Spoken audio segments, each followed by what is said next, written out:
to the people of Nigeria. Your crying is right. Your complaint of hardship is right. But is the solution found in carrying placard and lining the streets?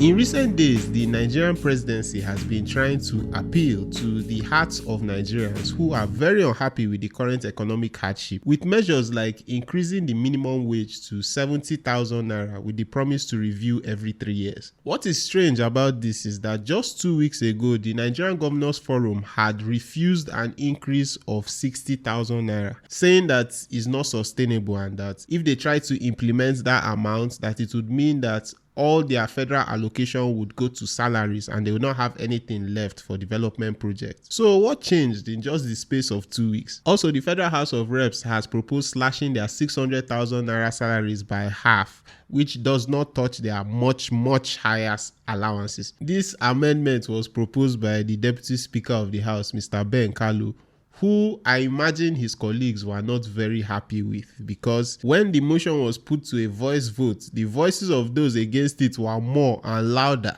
but the speaker still ruled for the motion anyway. So in this case, the ayes had it, even though the nays were much louder. Another notable appeal was Lagos State Governor attending an NYSC passing out parade in full NYSC uniform, where he announced a gift of 100,000 naira to each corps member that was passing out and promised 100 million naira for the NYSC support staff. It's becoming very clear from how sudden all these efforts are that the government is trying to stop Nigerians from protesting the current hardship, because recently multiple government organizations have come out with messages warning against protests by shadowy organizations. The FCC was the first to start this new wave of warnings on July 3rd when they warned against corrupt elements trying to protest against them. In their statement, they said, quote, "While not averse to protests by citizens, they are alarmed by emerging evidence that suggests a grand design by corrupt elements under investigation or prosecution by the Commission to exploit the so-called protests to orchestrate a national uprising that may threaten the peace and security of our dear nation." I don't know if they've started using ChatGPT for their statement. So basically their statement, they said they are not against protests by citizens, but they're against protests by citizens. Initially, this whole talk of protesting against the government was going to start with them, because there were viral videos that went out of EFCC barging into hotels and assaulting people, under the guise of trying to stop financial crime without warrants or anything like that. Those videos started a wave of online outrage that have turned into this current call for protests today. And since then, multiple government agencies have warned against protests, from police to DSS to even ministers and even citizens affiliated with the APC government. And the fear has gotten so bad that the Lagos State Police, that's the Rapid Response Squad, has already started patrolling some areas in Lagos, to reassure citizens of the safety of their lives and property. It seems all this warning that the government has been doing has turned into a self-fulfilling prophecy, because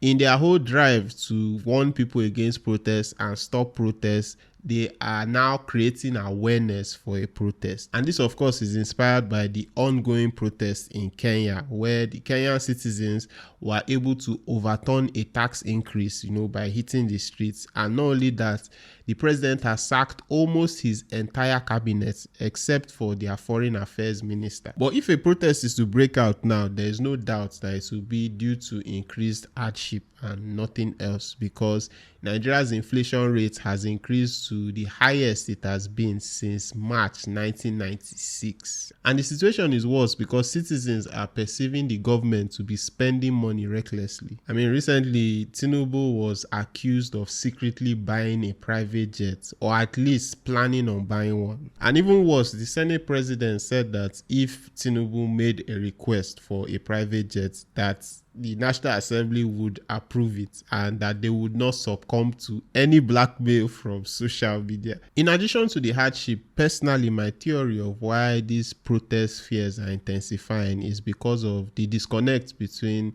Tinubu and the citizens. The president is not addressing the people regularly, giving direction as to how the situation will improve. And when you combine this with multiple warnings from security agencies, as people should not protest, and then it creates this atmosphere of fear and distrust. Personally, I believe is the state of Tinubu's health that is stopping him from making any kind of regular address with the citizens, and I've covered it on this channel multiple times. Citizens are also recovering from the distrust of the election itself, where the server switched off due to a technical glitch, which I've also covered on this channel numerous times. Keep in mind that the president is just 1 year into his tenure and the calls for protest are already getting so strong. And to nobody's surprise, the Nigerian government has finally found somebody to place the blame on, and that person is Peter Obi. And the funny thing about this is that Peter Obi has never called for a public protest, but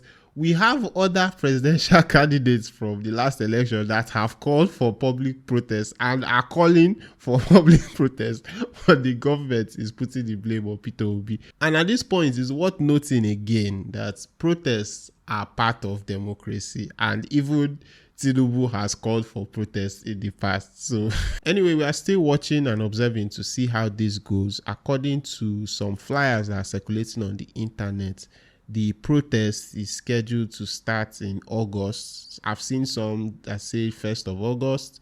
I've seen some that said July, but it doesn't seem like there is one singular organizer for this protest. Hopefully this turns out for the best. Thanks so much for watching. My name is Obi King. Do like and subscribe. I will see you guys in the next one.